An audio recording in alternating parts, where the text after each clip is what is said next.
Tangled. Walt Disney Animation Studios has released this as the 50th animated film they've created throughout their history. Last year, many people say that Disney might be starting a new age that's like the Disney Renaissance that started with The Princess and the Frog. Well, will this film prove that the people are right, or are we still in the middle of Disney's dark computer age? Let's find out. The story. The story seems to be a little bit more arranged than The Princess and the Frog. The tone of the movie starts out that you're in a fairy tale. Not like The Princess and the Frog, where the fairy tale tone starts about a half hour in.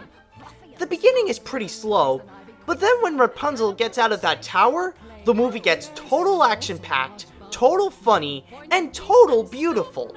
The twist that Disney did on the classic tale is once again clever and interesting with the way they did.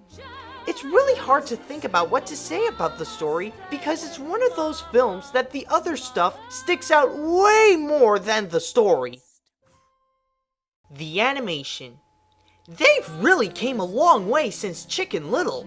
The animation in this is really fantastic, and it shows that they put a lot of hard work into it. The character animation is amazing, and I have to say it even looks better than DreamWorks. I'll go into it more later. A big highlight though for the animation is the hair. Keep in mind that hair is one of the hardest things to do in computer animation, and what they did with Rapunzel is amazing. You have never seen anything like it on any computer animated film. The background animation is another thing that makes the animation great. It's probably the first CG film that really makes you feel like you're in a fairy tale world. I know you might say that the Shrek films already did it before Tangled, but I don't know, the pop culture references kind of ruin it for me. There might be one question in mind if you've heard of Glenn Keane's goal for this film. Does this film feel like a hand-drawn film, even though it's computer animated? Well, to me, not really, because hand-drawn and computer are like opposites. Even though we see the classic Disney design on the characters, it can't avoid the fact that it's a computer animated film. But even with that, the animation of the film is one of the true highlights. The characters. Like the other classic Disney films, the characters are great and memorable at a Disney quality.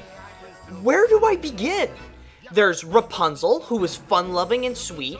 She's a great addition to the Cash Cow Disney Princess Club, and she would be one of the great ones in there.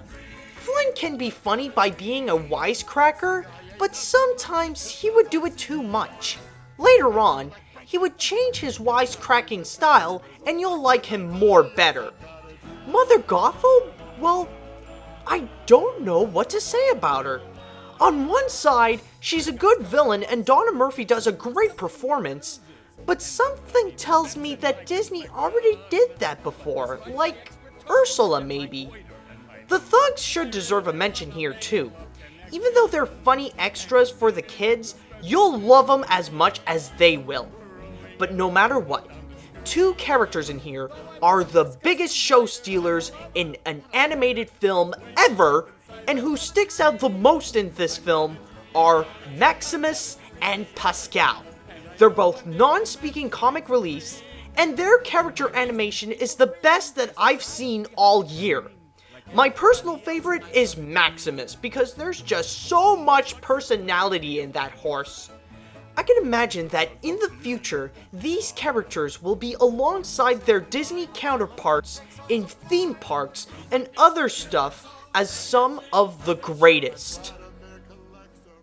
The songs. Now here's one thing that makes it more different than the other Disney musicals. The songs here aren't really as memorable, and there isn't as much as the others. The only two exceptions that I have are the one where the thugs tell their dreams, that's my favorite, and the one where all the floating lamps come towards Flynn and Rapunzel.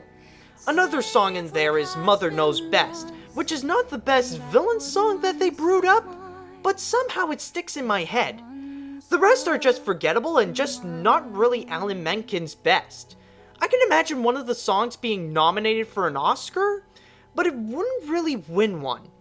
Unlike other Disney films, the songs from Tangled are not what you'll remember from it. Tangled is a Disney film that made them return like how it was during the early Disney Renaissance.